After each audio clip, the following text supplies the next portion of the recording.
जी भानु प्रताप साहब जी, आप Allahabad high court के अंदर बहुत अच्छा कार्यकार कर रहे हैं जी। जो लोगों को कर्ज मुक्त करवाने का अच्छे अंदाज में काम कर रहे हैं। जैसा कि आप बुजुर्ग है, आपको बहुत सारे पुरानी चीजें मालूम है, जी। उसको नई चीजों में, नए अंदाज में, नए जर्ने तक, नई जनरेशन तक इस बात को पहुंचा रहे हैं कि हिंदुस्तान के ऊपर पहले कर्जा था नहीं और रहेगा भी नहीं, और मैं कर्जा मुक्त करूंगा। जी। तो इसका रीजन क्या है? देखिए, हमारा कर्ज मुक्त का, किसी को कर्ज मुक्त कराने का ये अभियान नहीं। जी हमारा ये जो मुख्य लक्ष्य है, जी भारत के लोगों को उनके अधिकार को दिलाना, जी। उनको जागृत करना। जी। रुपया भारत की संप्रभुता है। अच्छा। भारतीय रुपए के अवमूल्यन कर भारत की जनता को लूटा जा रहा है, उनके अधिकार को लूटा जा रहा है, उनको दबाया जा रहा है। उन्हें जागरूक करके उनके अधिकार को दिलाना हमारा मुख्य लक्ष्य है। जी। तो मैं ये पूछना चाहता हूँ भानु प्रताप जी कि इसके अंदर में जैसे आज का ट्रेंड जो चल रहा है, सबसे पहले मैं आपका हैदराबाद में स्वागत करता हूँ। धन्यवाद। ये नवाबों की सिटी है, ओके, और आप यहाँ पधारे, आपका बहुत बहुत धन्यवाद। मुझे आपसे एक सवाल करना था कि आपकी जो प्रणाली है या आपका जो स्टाइल है, वो स्टाइल मैं नहीं देखता हूँ कि वो जो ट्रेंड चल रहा है आज के डेट में, जैसे वकील होते हैं, जिस तरह से एडवोकेट काम कर रहे हैं, तो वो सिस्टम से एकदम हटके है आपका स्टाइल। और मैं ये देख रहा हूँ कि इसके अंदर में सीधा संविधान से लेकर तो रिजर्व बैंक ऑफ इंडिया, जो कि कानून बने हैं लोगों के, ये कानून बने हुए हैं, ये कानून बैंकों ने फॉलो करना चाहिए। तो ये सारी चीज़ों का डेप्थ स्टडी आपका इतना है, तो ये लगभग मेरे ख्याल से बहुत बड़ा ये है। तो आप इसके ऊपर कुछ प्रकाश डाल सकें? देखिए, हमारा कोई अलग से नहीं है। जो भारत के संविधान में जो अधिकार लोगों को दिए गए हैं, जो संवैधानिक कार्रवाई के तरीके हैं, उसी तरीके से हम ये अपना काम कर रहे हैं। हमारी यह एक विधिक लड़ाई है, लोगों के अधिकारों की सुरक्षा करने की, लोगों को जागरूक बनाने की। तो सर राजेश जी, मैं आपसे एक सवाल पूछना चाहता हूँ जी कि आप जिस तरह से ये रुपीस का, ₹1 की जो वैल्यूएशन होती है एज पर गोल्ड, कुछ थोड़ा प्रकाश डाल सकोगे इसके ऊपर में, जो हमें मालूम ही नहीं है या आम जनता जानती ही नहीं इसके बारे में? जी, इसमें क्या है कि ये हमारे यहाँ एक कानून है, कोइनेज एक्ट 1906। तो कोइनेज एक्ट 1906 में ये रुपए का मतलब होता है चांदी का सिक्का, और उस चांदी का, रुपए का मतलब ही होता है चांदी, और उस चांदी का सिक्के का वजन होता है 11.664 मिलीग्राम, यानी लगभग 1.25 तोला चांदी। और उसके अकॉर्डिंग जो कोइनेज एक्ट और आरबीआई एक्ट कहता है, आरबीआई एक्ट 1934 कहता है, उसमें 15 रुपए बराबर एक गोल्ड मुहर है, और उस गोल्ड मुहर की वजन सेम है 11.664 मिलीग्राम सोना, वो भी 24 कैरेट। इसको इन्होंने क्या किया, सरकार ने, आरबीआई ने, सारे मिली भगत करके समय समय पे इसको 30% डिवैल्यूएट करते गए। अच्छा। और लास्ट डिवैल्यूएट इन्होंने 1990-91 में किया, अमेंडमेंट लगाया, 1991 एक्ट के नाम से वो अमेंडमेंट। उसमें इन्होंने क्या किया कि रुपए की डिवैल्यूएशन जो किया, उसमें 0.1184 कर दिया। और अगर हम उसको कन्वर्ट करते हैं तो जो 15 रुपए में एक मुहर थी, आज वर्तमान समय में यानी 2024 में वो 20 रुपए की एक मुहर हो गई। Oh my God! यानी आज के टाइम पे ₹1 की जो कीमत 20 नहीं, एक मुहर की कीमत, एक मोहर की। अच्छा, यानी ये मोहर किसको बोलते हैं, जरा विस्तार से बता सकते हैं?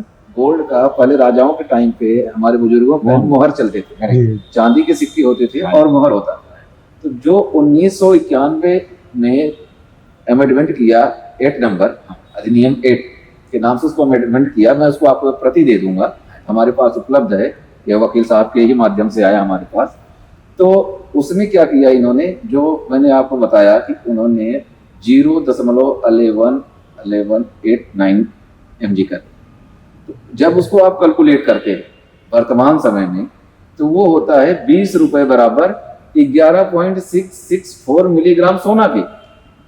यानी आज के टाइम पे 1 रुपए अगर हम लेके बाजार में जाते हैं तो हमें 523 मिलीग्राम सोना मिलना चाहिए, जो 72,000-73,000 रुपए आज 10 ग्राम का है। अगर उसके अकॉर्डिंग हम कैलकुलेट करते हैं तो ये लगभग 4870 रुपए का बनता है। यानी डॉलर आज 85 रुपए में है और हमारा 1 रुपए भारत का कितना है? नहीं, ये तो गलत है।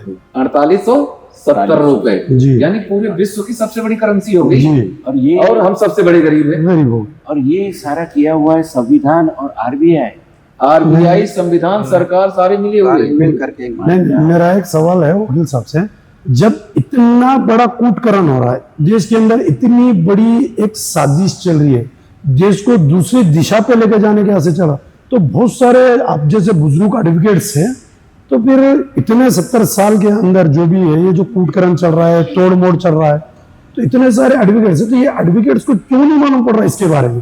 क्योंकि संस्था तो उनके हाथ में होती है ना, एडवोकेट आवाज उठा सकता है, जज में यानी कि कानून के प्रक्रिया बात कर सकता है। तो आप, मैं वकील साहब से मेरा सवाल है, तो ये आवाज एडवोकेटों तक क्यों नहीं पहुंच रही है बात? देखिए, इस आवाज को सरकार द्वारा ही दबाया गया। अच्छा। जितने भी एक्ट में परिवर्तन किए गए, जब भी रुपए का अवमूल्यन किया गया, कभी भी ना तो ये रेडियो में आया, ना समाचार में आया, ना तो टीवी चैनल में आया। और भारत की जनता जो है ये अशिक्षित, अज्ञान है। लोकसभा में क्या हो रहा है इस बात को नहीं जानती है, वो टीवी रेडियो में ही सुन करके, समाचारों में सुन करके जानती है।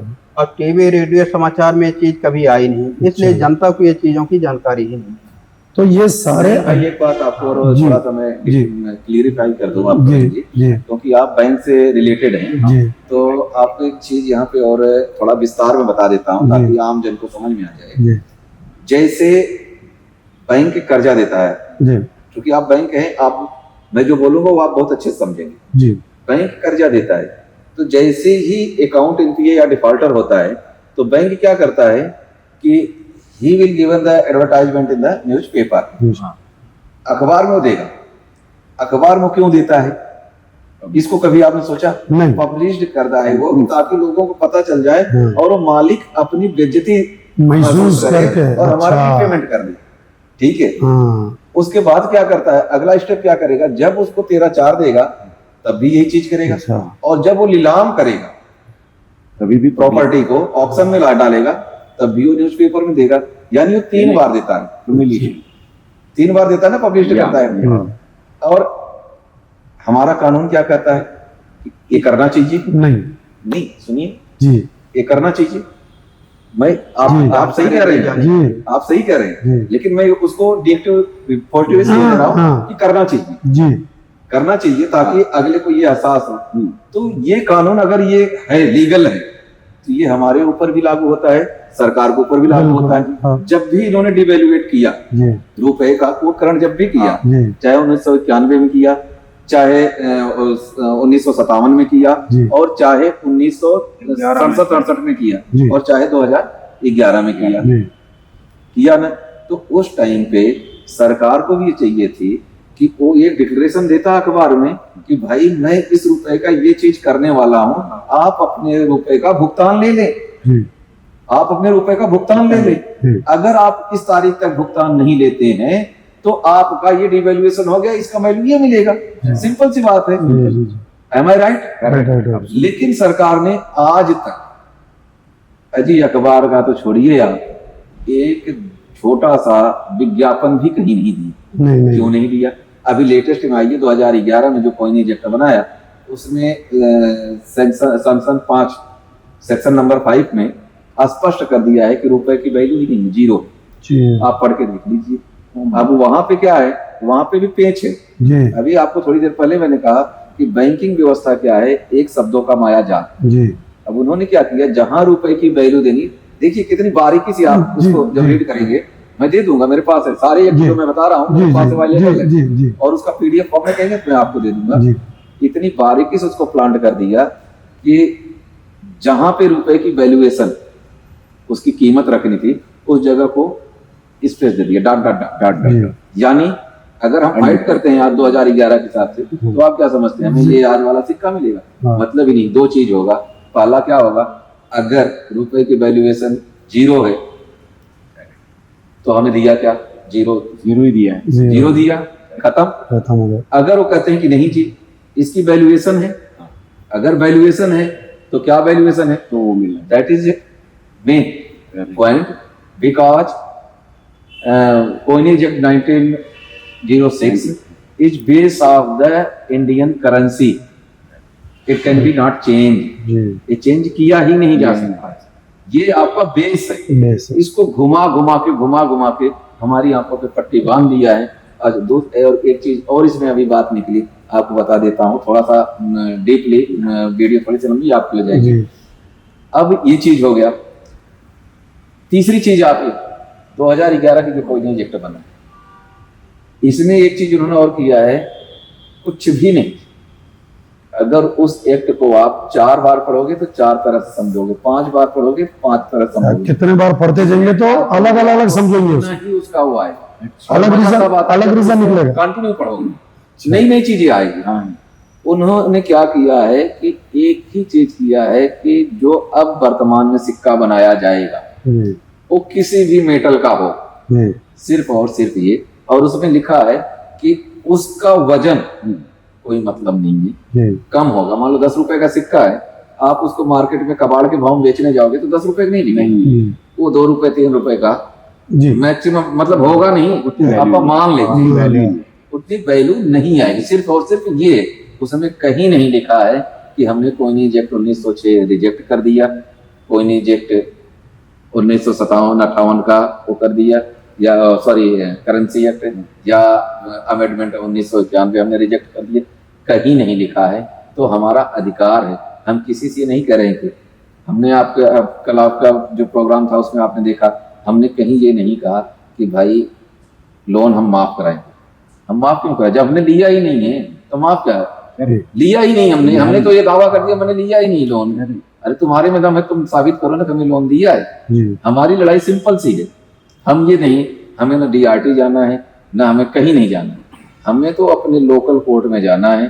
वहां जाके हम तो सिर्फ एक ही चीज कह रहे हैं जी, हम तो ये चीज लेने गए थे, हम लेने गए थे दूध, हमें दही दे दिया, सिंपल सी बात है। जी जी, हम तो दूध लेने गए थे और दही तो छोड़िए, दही की कुछ वैल्यूएशन आ जाएगी, तो हमें लस्सी दे दिया। हम लस्सी लेने थोड़ी गए थे, पैसे तो हमने दूध का दिया और हमें दे दिया लस्सी। तो हमारी लड़ाई ये है कि हमें लस्सी हटा करके हमें दूध हमारा दिलाया जाए, वो भी प्योर अपने पैसे दिए। तो हम दूध और लस्सी की लड़ाई लड़ रहे हैं, हम लोन माफ करने की लड़ाई नहीं लड़ रहे हैं। हम लोन माफ करा देंगे। लोन माफ किस बात का लोन माफ? हमने पहले स्पीच में आपको ये कहा था, वहां पे आप मेरी वीडियो देखेंगे, हमने उसमें ये कहा था कि आपकी जो मानसिकता बनी है, हमने कर्ज ले लिया है, इसको आप डिलीट कीजिए। हमने कर्ज लिया ही नहीं, ये लाइक हमने कर्ज लिया ही नहीं। क्यों नहीं लिया? क्योंकि हम तो दूध लेने गए थे, हमें लस्सी दे दिया, हम लस्सी लेने थोड़ी गए। आप स्वयं बताइए, अगर आप अपने घर से जाते हैं, मान लीजिए सपोज कीजिए आप अपने घर से चले गए, छोटा सा एग्जांपल देता हूं, आप अपने घर से, आपके बच्चों ने ये कह दिया कि घर में नमक नहीं है, आते टाइम आप नमक लेके आ। अब आप नमक लेने गए और नमक की जगह पर दुकानदार ने गलती से चीनी का पैकेट दे दिया, तो क्या आप उस चीनी को नमक समझेंगे? नहीं, बहुत बड़ा डिफरेंस है ना। जबकि चीनी का वैल्यू ज्यादा है आपके नमक से। लेकिन यहाँ क्या हो गया, हम तो चीनी लेने गए थे, हमें नमक दे दिया जो कि उसकी डिवैल्यूएट है। माय गॉड, ये तो बहुत बड़ा आई ओपनर है। यानी ये इस देश की जनता ये सारी चीजें जानती नहीं है ना। तब तो अभी जैसा ये ट्रेंड, जैसे आपने थोड़ी देर पहले कुछ कहा था, ये DRT हमने कुछ लोगों से जानकारी ली पड़ गई, यहाँ हर कोई केस DRT में जाता है। तो ये DRT ये चीज है क्या है एक्चुअली? ये कोई कोर्ट है एक्चुअली, या फिर DRT एक कोई गवर्नमेंट ऑफ इंडिया की कोई संस्था है, या ये पब्लिक के लिए बनाई गई है? अब मैं आपको बताता हूँ, DRT जो है ये रिजर्व बैंक ऑफ इंडिया की एक संस्था है। ये ना कोई कोर्ट है, ये जो लोग ऋण लेते हैं उसके उगाही के लिए इनकी गठित की गई एक संस्था। और यहाँ एक हितग्राही के लिए कोई किसी भी प्रकार का उनकी सुनवाई नहीं होती है। यहाँ डीआरटी सिर्फ बैंक के सुनती है, जो लोन लेने वाला हितग्राही होता है उसकी कोई वहाँ सुनवाई नहीं होती। अच्छा, और एक चीज और आपको तो बता यानी दूं, ये संस्था बनाई गई है पर्टिकुलरली गवर्नमेंट ऑफ इंडिया और reserve bank of India public को harassment for the favour of the bank. Bank तो इट मीन्स दैट ये जबरदस्ती एक किसी क्लाइंट को डीआरटी में ले जाना है, तो एंड मोटो इज व्हाट कि उसकी प्रॉपर्टी हथियाई जाए। मैं आपको बताता हूँ आपको शायद यही हो मैं आपको बताता हूँ, आपको मैं ले चलूंगा इस चीज के जो आप जानना चाहते हैं, इसके लिए मैं आपको लेके चलूंगा 1895। 1895 1895 में 1880 के आसपास बैंक पहली बैंक बनी थी, बैंक ऑफ मद्रास। मैं भी 5-4 साल हो सकता है मैं जी जी confuse हूँ। कम जी तो तब भी ये लोन का सिस्टम चल रहा था, जी तब भी लोग डिफॉल्टर हो रहे थे, जी। तब भी रिकवरी होता था, तब भी लोन सेटलमेंट होता था, सब कुछ होता था एज इट इज। लेकिन आरबीआई ने क्या किया 1990 में, जब ये 1991 में ये अमेंडमेंट बनाया, अधिनियम 8 सेंसर नंबर 8 बनाया, जिसमें रुपए का डिवैल्यूएशन किया, उसी टाइम इन्होंने एक सरफेसी एक्ट नामक बीमारी लाई। हाँ, सरफासी। वो सरफासी एक्ट क्या है, वो सीधा सीधा वो ऑपरेट कहाँ से, मजे की बात आपको बताता हूँ, हाँ, किसी को पता ही नहीं वो ऑपरेट कहाँ से है। वो यूनाइटेड किंगडम ट्रस्ट से ऑपरेट है। तो ये कानून अपना नहीं है। नहीं, बिल्कुल नहीं, ये आपके जबरदस्ती थोपा गया, ये थोपा गया है। और 1998 बनता है वो यूनाइटेड किंगडम। 1998 में अगर आप गूगल पे सर्च करेंगे तो पूरे विश्व की जितनी बैंकिंग व्यवस्था थी उनकी लंदन में मीटिंग हुई थी, ठीक है। वहां पे सरफेसी एक्ट को अलग अलग भौगोलिक स्थिति के अनुसार अलग अलग देशों के अलग अलग कंट्री के हिसाब से उसको प्लांट किया गया, बनाया गया। और हिंदुस्तान में 2002 में ये लागू किया गया। अच्छा और 2012 में पहला सरफेसी एक्ट का केस हुआ था सूरत में। जी पहली कार्रवाई सरफेसी एक्ट के तहत जी 2012 में सूरत में हुआ था। अब यहाँ पे एक पेज आपको और बताता हूँ। 1991-92 में जब आपका ये बना, डिवैल्यूएट बना, उस टाइम पे, अब चूंकि ये, अब इसको देखिए, ये बनता कहाँ से, आता कहाँ पे, ऑपरेट कहाँ से होता है। अब इसको, इस माया जाल को आप समझिए। 1993 में एक संस्था बनती हिंदुस्तान, और उस संस्था को आपको बताऊंगा तो आपके पैरों तले जमीन निकल जाएगी। एक्सिस बैंक का नाम आपने सुना है? हाँ एक्सेस उसके नीचे आप देखिए तो लिखा होता है India's largest private financial institute, जी जी लिखा होता है। उनका कैप्शन है। जो यूनाइटेड किंगडम ट्रस्ट है, उससे इसने, एक्सिस बैंक ने 1995-96 में इंडिया को पूरा सिस्टम। अच्छा अच्छा, अब जितने भी बैंक हैं टोटल प्राइवेट, चाहे आपका HDFC है, ICICI है, दुनिया भर की, या आप NBFC से फाइनेंशियल इंस्टीट्यूट ले लीजिए, नॉन बैंक, जो नॉन बैंक ये ले लीजिए, इनडायरेक्टली कौन लीड कर रहा है?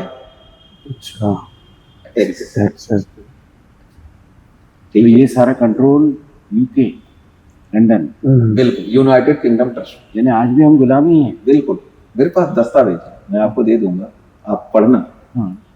जितनी बातें बोल रहा हूँ ना, एकदम हर एक चीज का मेरे पास एविडेंस है। ये तो बिग तो अब और तो अब ये मान के चलें कि हिंदुस्तान से जो अंग्रेज जो बोलते हैं जो चले गए, लेकिन इकोनॉमी और कॉर्पोरेट संस्था अपने ऊपर अभी भी आज भी यानी कि control छोड़ के कंट्रोल करने के लिए छोड़ के गए समस्या। कंप्लीट है जी। नहीं भाई, जी जो इन्होंने सवाल किया मैं उसका दे जी, रहा हूँ। जी। जो इन्होंने अभी मेरे से पूछा प्रॉपर्टी और सरफेसी एक्ट के तहत जी, पूछा, जी। उसके अकॉर्डिंग आपको बता रहा हूँ। जी और आप पूरे हिंदुस्तान में जी किसी एक बैंक को बताइए जिसकी अपनी ऑन प्रॉपर्टी, नहीं किसी नहीं की भी नहीं, सारी अब आप ये बताइए बड़े बड़े मॉल, बड़े बड़े सिनेमा हॉल, बड़े बड़े कॉर्पोरेट ऑफिस बनाने के बैंक फाइनेंस करता है, जी तो क्या अपना एक ऑफिस नहीं बना सकते? बना सकते हाँ हैं। सर। दूसरा, चलिए बैंक थोड़ी देर के लिए मान लेता हूं कि परचेस नहीं करता, कुर्की करता है, सील करता है हाँ प्रॉपर्टी, करता है, तो उसमें कॉर्पोरेट ऑफिस भी सील करता होगा, हाँ करता है, छोटे उद्योग भी सील करते होंगे, हाँ अपार्टमेंट सारी भी चीज करता करते है। होंगे। तो उसमें क्या होता है साहब कि एक चीज आप अगर देखेंगे बैंकों का, सबसे बड़ी चीज बता रहा हूं, न वो प्रॉपर्टी अपने नाम लेता है, हाँ। न अपने नाम करवाता है। 10 साल भी अगर प्रॉपर्टी पड़ी रही तो उसको किसी थर्ड को, हमारे आपके भाइयों को ही बेचता है। अच्छा, इसका रीजन आप जानते हैं? नहीं। जिस दिन आपकी प्रॉपर्टी पे ताला लगता है, हाँ। 72 घंटे के अंदर आपका कलेक्टर, जी ध्यान रखिए, आपका कलेक्टर जो आपके हक हलाल के पसीने के पैसे से जिसके घर का चूल्हा जलता है, वही सबसे बड़ा गद्दार है, वही आपकी प्रॉपर्टी का रिपोर्ट बना करके यूनाइटेड किंगडम ट्रस्ट को ट्रांसफर करता है। लो जी, हमने एक चीज दे दिया आपको, एक प्रॉपर्टी लिया कि दे दी, ये है आपका ब्रांड। और ये तो अभी ये यानी पता चला कि स्लोली एक एक यहाँ की एक एक ऐसे फिर से ट्रांसफर इनटू अगेन गुलामगिरी। बिल्कुल। तो कुल मिला के मानना यह है कि हम आजाद होके भी आजाद नहीं है, हमारा पैसा होके भी पैसा हमारा नहीं है, जमीन हमारी होके भी जमीन हमारी नहीं है। हमारे राजू मिश्रा साहब से आज सुनने में यही बातें से हमको नॉलेज मिला। जय हिंद, जय भारत। धन्यवाद राजू जी। धन्यवाद। आज 23 तारीख के दिन में कल आपने जो जिस तरह से लोगों को संदेश पहुंचाया है और काफ़ी अच्छा सेटिस्फैक्शन सबका एक ये हुआ है, तो ये जो चीज़ें लोगों समझे हैं उसके लिए बहुत बहुत धन्यवाद। ये हमें किसी को भी पता नहीं था। Thanks for opening the I. Okay, thanks. धन्यवाद जी। ये संविधान का हर चीज हमारे पास है, एविडेंस हम प्रोवाइड करा। धन्यवाद। धन्यवाद।